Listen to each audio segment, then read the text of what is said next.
Υπάρχουν πολλά και σημαντικά κενά.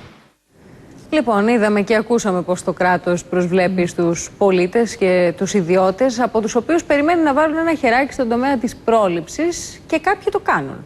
Και ευτυχώς που το κάνουν και ευτυχώς που υπάρχει πρόθεση και διάθεση βοήθειας τόσο από ομάδες πολιτών όπως είδαμε και οργανώσεις, όσο και από ιδιώτες επιχειρηματίες που επενδύουν στα δάση μέσω προγραμμάτων κοινωνικής εταιρικής ευθύνης, βοηθώντας κυρίως τα περιεστικά δάση που δέχονται και τις μεγαλύτερες πιέσεις και είναι και πολυτιμότατα για τη ζωή των ανθρώπων των πόλεων.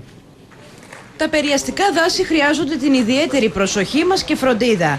Γι' αυτό και το φυσικό μεταλλικό νερό Αύρα, σε συνεργασία με τον Αρκτούρο, ανέλαβε πρωτοβουλία για τον καθαρισμό 6 περιαστικών δασών σε όλη την Ελλάδα. Να τα καθαρίσουμε να τα καθαρίσουμε τόσο από την οργανική όσο και από την ανόργανη ύλη.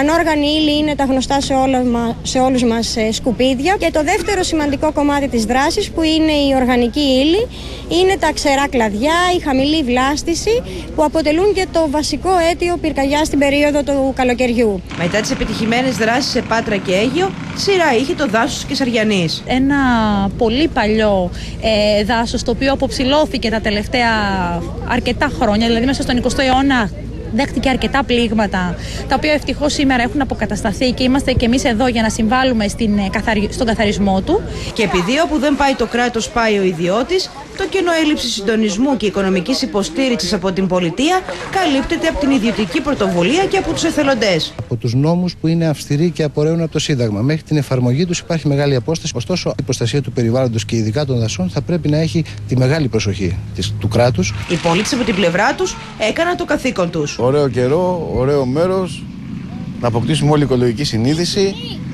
Μικρή, μεγάλη, ωραία δραστηριότητα είναι. Καλούμε όλο τον κόσμο να έρθει να το κάνει. Εμείς προτιμήσαμε να κάνουμε μια τέτοια δουλειά παρά να βγούμε έξω ή να κάνουμε περισσότερα σκουπίδια, πίνοντας καφέδες και να τους παρατήσουμε, ας πούμε.